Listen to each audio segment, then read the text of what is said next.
I'm gonna make him an offer he can't refuse. Make a wish. Count to 3. Come with me, and you'll be. So let's celebrate.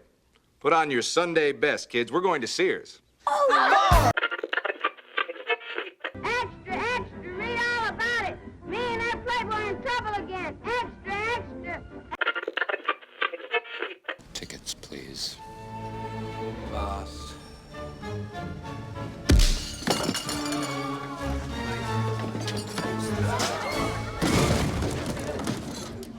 No ticket. Ladies and gentlemen, welcome to paradise. Focus on the lights, wait. 1, 2, 1, 2, 3, go! Hey, what's going on, y'all? Welcome back. Welcome back.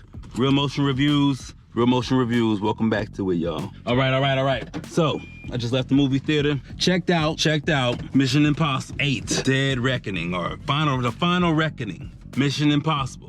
This completes the whole series. The whole series has been completed. Tom Cruise has put the last nail in the book. What? Or he put the last stitch in the jacket. And the jacket is Mission Impossible. Movie starts. My first take watching the movie, you know, I came in, you know, off the heels of the last one, which was all right. I liked it, but you know, I don't know what happened. I liked the movie, but for some reason it wasn't received well. But you know what? I was thinking, and I think it's because Oppenheimer and Barbie came out like literally 9 days after that movie came out. And Oppenheimer was a Barbenheimer thing, so it was a lot of hype around that. It was just bad timing. It was bad timing for Tom. Bad timing for Tom and his franchise. Kind of took a L. But that movie was actually pretty good. My expectation was like, you know, this is the conclusion of that movie, because that movie left us on a hanger. We didn't know what was going to happen. You know, he's dealing with the entity, or what was it called, the entity or something like that.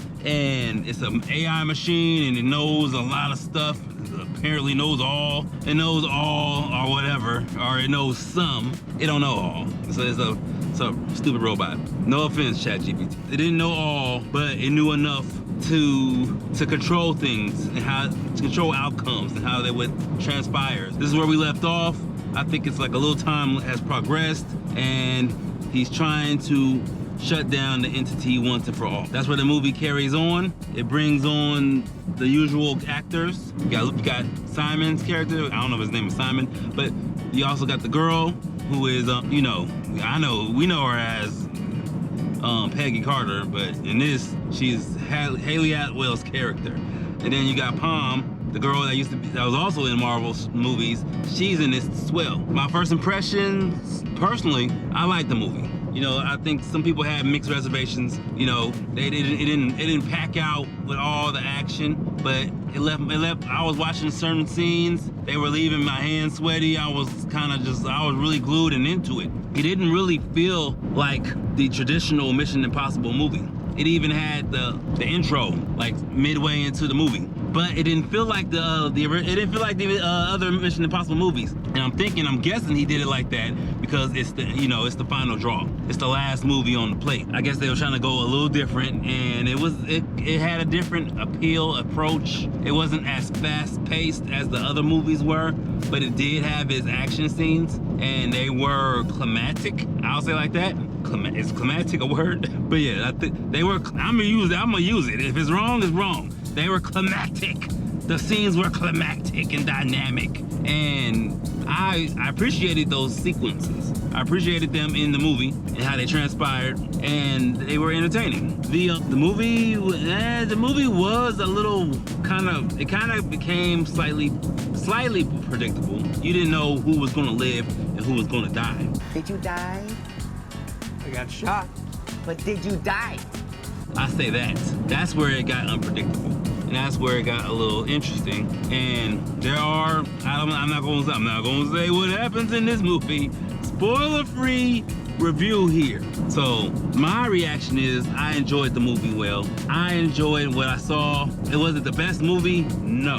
Was it the best Mission Impossible movie? No. But it had a good, it wrapped itself up, and it was a good send-off. I like some of the sequences. There was a plane sequence. It shows a little glimpse of the plane sequence on the trailer. I like that sequence a lot. There was also another sequence where he goes underwater and he's dealing with something under there. That one was more interesting to me than the plane sequence. But the plane sequence was still good to me, and that's what kept me. If those scenes weren't in there, I probably would have a lower scale rating for this movie, if you ask me. Fresh out the door, is it watchable? Yes. Can it be seen in the theaters? Yes. You should see it. I saw it in IMAX, and that's how I watch most of my movies, in IMAX. How everything was just huge. You know, my audience wasn't, the guy next to me, he was chuckling. He enjoyed himself. You know, there were suspenseful moments, and that's what you want in a movie like this. It's Mission Impossible. Some of the stuff played a little off when it comes to realism. It was not so realistic in certain aspects, and that kind of took away some quality of the movie to me, if you ask me. It took a little bit of the quality away because it was just, you know, somewhat unrealistic. I'm fine with that. But absolutely unrealistic, that's when you're like, it's kind of taking me out of the realm of the movie, especially a movie of this caliber. And when when your movie is about a certain thing and then it does that unrealistic effect, you're kind of just taken out of it. If it was already fantasy, it was already like, you know, dragon warriors floating around in the air, shooting power lasers out of each other, then the unrealistic is already, you know, it comes with the territory. But when it came to this, it was like, why are you doing this? Why are you doing this? I don't know. But anyway, Tom Cruise always gives a good delivery, always gives a good performance. You know, and of course, it wouldn't be a Tom Cruise movie if he's not running. And he was definitely running in this movie. I mean, props to the man. He has to be in his 60s, I'm guessing, possibly, or in his late 50s, if anything, and the man is still running. He's running. It's not a Tom Cruise movie if Tom ain't running. If he ain't running, he wasn't in it. That wasn't Tom Cruise. If he ain't running or doing something hyper, Tom Cruise is running. All right, so yeah, Tom Cruise stood out. Angela Bassett stood out. They did a good job. The guy that was on, what's that show on Apple TV? The one where they're in the brains. It's like you get a special version of you at work. The black guy that's on that show. I'll post the name of the show somewhere on the screen. But yeah, that guy, he was in it. He did a good job. His role was not that big, but it was good. There was a surprising return of a character that you may not have seen in a while. He was in one of the older Mission Impossible movies. He makes a good return, and it's like a closing arc. It's almost like a bookend. He like almost brought a bookend character from one of the original movies and closed the door with him right here. It was a nice touch. I like that part. But yeah, everyone may not like this movie, but if you are into suspense, you're into action, no matter how stupid it is, and you like certain things. It got a little creepy with the AI stuff. So, you know, of course, what are they gonna do? You know, and I'm almost like, Tom, is this Scientology? Is this Scientology? Are you representing your Scientology, Tom? Help me, Tom Cruise! But how did he get down to his underwear that fast? Tom Cruise used a witchcraft on me to get the fire off me! Look. Is this what we're talking about here? I don't know. Felt kind of Scientologist to me a little bit, but I don't mind it if it blends in with the movie, even though I've seen it in other movies. Will Smith in that movie with your son dealing with fear. Yeah, I'm looking at you. I'm looking at you. Other than that, it was a nice wrap up. It was a cool send off. The movie was a cool send off for the series. But don't take it for my word, as I'm just giving you my reflection, and that's my experience. And that's how I felt with the movie. I was with other parties, they weren't feeling the movie whatsoever. But you know, you gotta have your own reflection, you gotta have your own experience. I have to ask myself, how did I feel leaving the theater watching this movie? Everyone has the right to their reservation and how they feel about a movie. And it's funny because I'm usually polar opposite when it comes to the movies that I watch lately. A lot of them have just been blah.